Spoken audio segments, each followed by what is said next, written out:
2012 we decided to try some different harvesters. The plants weren't really big enough. You can also see in there, all those nice yellow flowers aren't Haskap flowers, I think they're hawksbeard. Again, good food for bees, but really annoying to the farmers around you who can't understand how you could live in such a mess. You gotta use chemicals on that! No, I can't, my kids will kill me. But that's my daughter on behind with the black hat on there. She's all of 5 feet tall and will work 3 men into the ground at any time. And she actually hand rowed that whole 40 kilometers 3 times.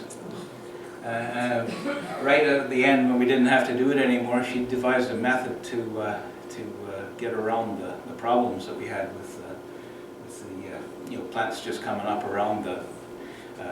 If you take a little circle of cardboard and cut a slot in it, you can fish it in underneath the plastic and around the plant, and then the water will go through the cardboard, but the plant, the weeds and that won't come up around it. You can actually buy cocoa mat deals that are made for that sort of a thing, but it kind of works better as an oval because you don't make a really big hole in the plastic. I should mention, I'm going to show you a video after this is all done of once we've figured out how to do it. There is a way of planting a 40 acre orchard in 2 weeks, which we didn't quite do because we all got tired. But we were able to plant about 2,000 a day. We use that hydraulic water pressure. We squirt the hole down, and then you get the plugs right down into the dirt. His hands and knees work, but then you're getting your roots started way down there. If you just put them under the plastic and then run a irrigation on there, you're going to end up with roots that sit on top, right underneath the plastic, and that's a problem. So you want to get your roots really established. The other thing about the plastic mulch is you don't have to water again for a month. Whereas if you're just going out and sticking them, you got to water every week. They're going to need about a gallon and a half of water every week to keep them going. So once you got the plastic, it heats up, the condensates at night, and then the water goes back down, and you've got a month, which is pretty handy, especially if you've got a bigger operation like this. Anyway, this is Marty. He's retired here now. He had about 5,000 sour cherries, and he set up a nice CFA approved plant. And he had this this was his first harvester. It's old Littau, kind of held together like a lot of Saskatchewan stuff with haywire, and you'd stop about every 3 or 4 hours and get somebody with a welder to fix it. And it just had a couple of slappers on the side, and bang, bang, bang, if not the problem, of course, with any of these things, like raspberries and blueberries, this would work on. Haskap, in the first few years, it wants to produce berries in its first foot. Well, these things, they harvest everything higher than a foot. So you go along, you knock all the berries off, and grab a few berries off the top of the tree is all you end up, and the rest of them kind of bend underneath, so it wasn't a really great solution. But the fact that we could even make it work was something else. And here's an antique grass seeder. I probably made a lot of money. All this is an old John Deere seeder with a grass attachment on it, maybe about 60 years old or 70 years old. And there's me, probably in the same age bracket. April 2013, we still have muskrats in our orchard, not a good sign.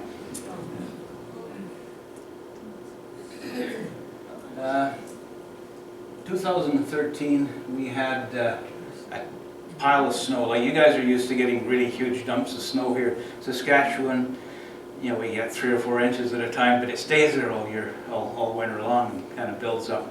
No, we were getting snow after snow after snow. On May 5th, usually the Haskap there is starting to flower. That's an 8-foot high elk fence. In the middle of the winter, you couldn't see it. You could walk right over on the snow drifts, right over the 8-foot high. So, like I said, things are changing. Now, how do you, I think this is a video here, so how would a person make the video work? You have to use the mouse, doesn't it? Okay. I don't know if it's going to work. No, it might. In 2013, we purchased an English blackcurrant harvester from some guys in Red Deer. And it's over the row, has a couple of beater bars, splits it, but it's actually, it has a conveyor belt and you can actually pick stuff 6 inches off the ground. So it really is the best solution that we've found for actually getting the berries off the bush. Is it for sale, David? Yeah. It might be. Want to drive it out in June? It's actually pretty good. It's got the big balloon tires on it. There is a front wheel drive on it. I had to get grass and various other things in the into the orchard. And there's, of course, gives you a bit better idea of how my retirement projects got away on me. There's our beekeeper there. He's been bringing bees. Like I say, I don't turn a pollinator down. We need our pollinators and we gotta look after them well, but they really, the honeybees love Haskap. I think Danae, when she started, she said it was huge. Oh, this is really big. There's 50% sugar content in the nectar. And this year she says, there's 65% sugar content in the nectar. The honeybees are so excited by it. The flower has been pollinated, it's fallen onto the ground, and the honeybees are down on the ground wrestling the flowers that are dried up and fallen off already, and I'm going, get up! Look at all the flowers that aren't pollinated, leave those ones alone! That work's already been done! But, it's kind of funny because you know, we had Danae, and she ended up, she had 4 students helping her, and they were doing, nobody had ever studied the wild bees in Saskatchewan before. It never occurred to anybody that wild bees were an important thing. We were also doing an experiment with blue mason bees that we brought from the west coast. So I'll talk a little bit more on that later. But my honey guy, he says, you know, in all my years, he's well, not quite as old as I am, but in all these years of being a beekeeper, you've never ever seen the kind of production that you get off of a field of Haskap. And also, at that point, they're still feeding bees. And when the Haskap flowers, of course, here he's just ecstatic. He's got like 3 or 4 within two miles of where our orchard is, and every one of these bees ends up in our orchard, even the ones that are flying 2 miles. And they're probably not giving him much for honey, but at least they're getting fed and then going back. Here's our blue mason bees, and one problem with them, of course, Saskatchewan, and then with these late springs that we've been having, they're used to waking up at this time of the year and being a pollinator out on the west coast.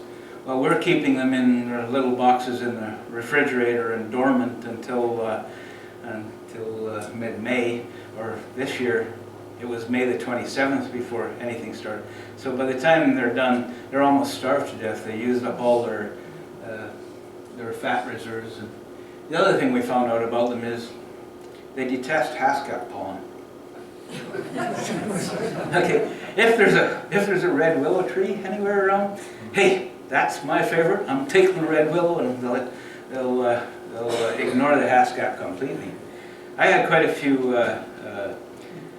red willows that are just volunteer from coming around, and I got the bright idea of leaving them there because I thought it'd be good for the bees to keep them going. But when I realized I was just competing with my Haskap, then I used my specially organic patented herbicide that I'll show you later.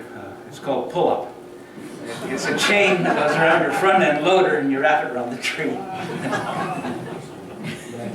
Anyway, the mason bees were not all that happy. They were really unhappy because as soon as I opened up the boxes, they were so eager to get out. We put them in these little houses underneath to sort of habituate themselves to the house that they're supposed to be in there. And they're all awake, and I'm trying to shove them back, and they're going, look, there's flowers out there, there's willow, there's sunshine, and you're trying to stick me back in a box again. So, anyway, it was a worthwhile try. You know, you have to have something out there that's going to pollinate, because if you don't get enough warm weather for your honeybees to work, you have to have a really good colonies of the wild bees.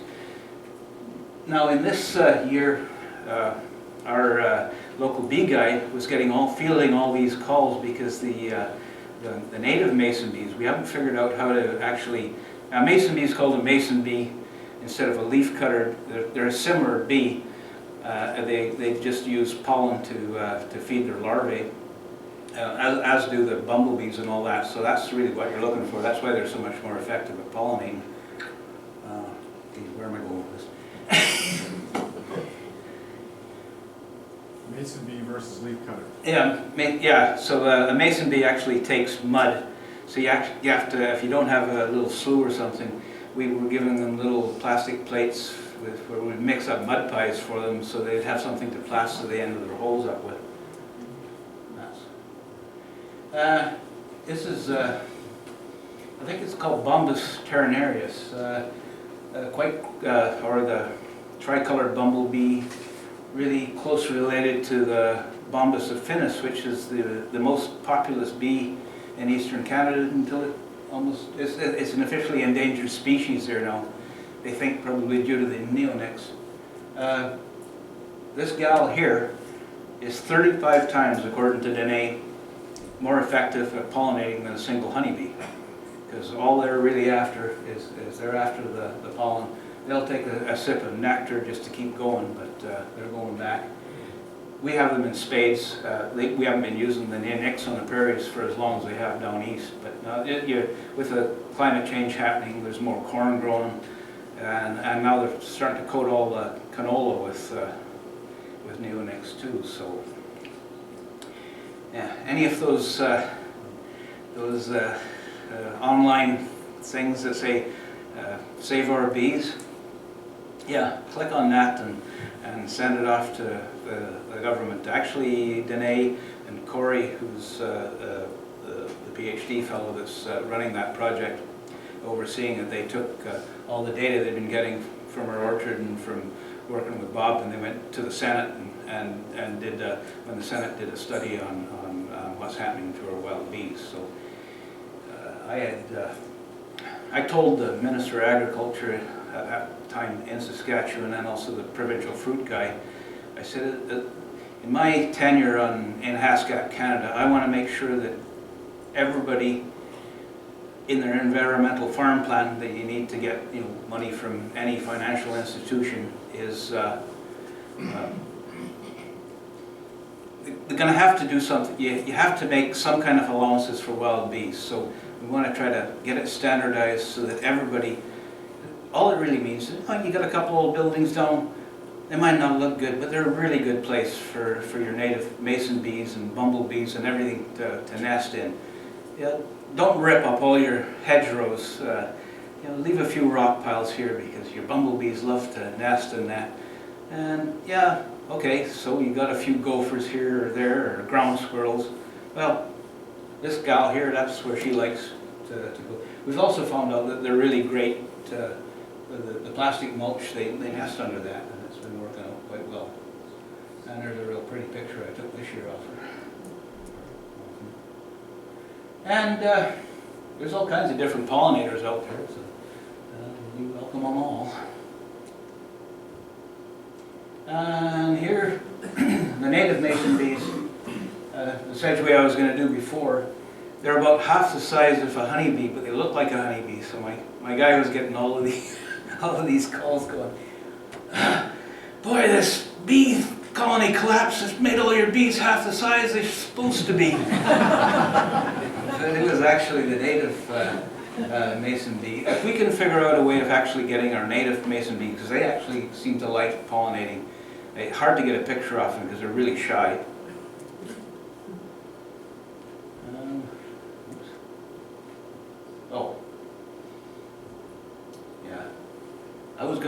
mention another bee before we get to this bit here, and that is sweat bees.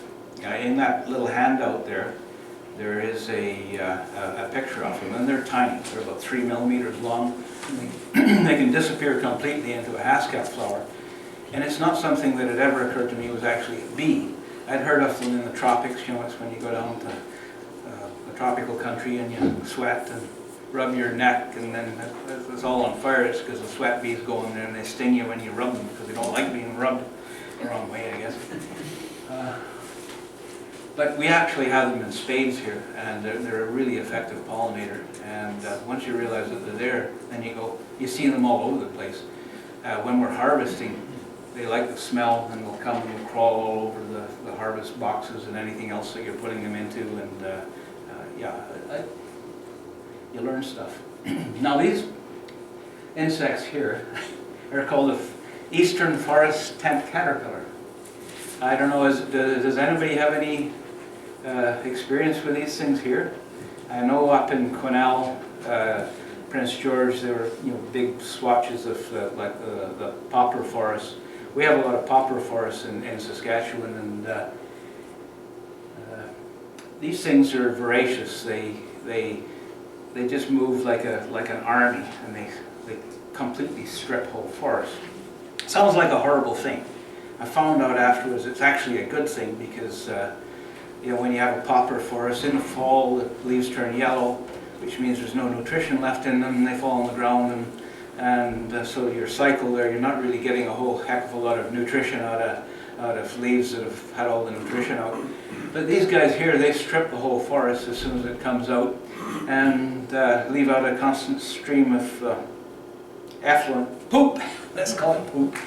And of course, it's black and green and completely rich in nutrients, and it'll regenerate a forest. It's part of the natural cycle of forest. Unfortunately, I think marketing Haskap with caterpillar poop on it might prove to be a tough sell. So I do really want to do something about them, because I know this year I'm going to have, I had a few that I was wrestling with last year, sort of mechanically. I've got hedgerows around the outside of my orchard, and we mowed that all down so we could see when they were coming, and I won't use pesticides, but I was using a couple of sticks with a sponge and some diesel, because they like to congregate early in the mornings in the where the branches of the poplar hit the main stem, and they don't like getting fed diesel. I wouldn't like it either. The good thing about it is with the Haskap, according to James Dawson, who's doing his nutritional theory, or his thesis on the nutrition of Haskap, he figures there's some terpenoids in there that make it hard for these caterpillars to digest it. And he's probably right, because instead of a thin stream of poop, they make little square, undigested little suitcases of poop. And they don't like it, they're not, but I'm sure once they've eaten every poplar and every Saskatoon and every apple tree and everything else they can get their hands on, they will go into your Haskap and eat it all. You can see that they're nibbling away on it. There is an organic pesticide you can use. It's called BTK, Bacillus thuringus K. It's a bacillus that paralyzes the intestines of caterpillars, and they starve to death in about 2 hours. You have to catch them when they're about ½ an inch long, like this guy here is 2 inches long. BTK, they'd have to eat an awful lot of leaves to stop them. And you have to spray it twice. It may have a bit, of some of your anti-GMO. This is the gene they take from the BTK that they're putting into corn, that stops the corn borer from thriving in cornfields. So that's just an aside. Yeah, we haven't invented a real good pest for Haskap yet, but this might be one of them. Here's the plants there, and you can see that we're 5 feet apart, and the kind of problem we're going to have is, when we come through with the harvester there, the berries drop off in between the plants. And you can see back there some of the volunteer willow and poplar that I left there, so that the blue mason bees wouldn't eat any Haskap. Here we are, 2013. I would say that is indigo gem by the looks of it.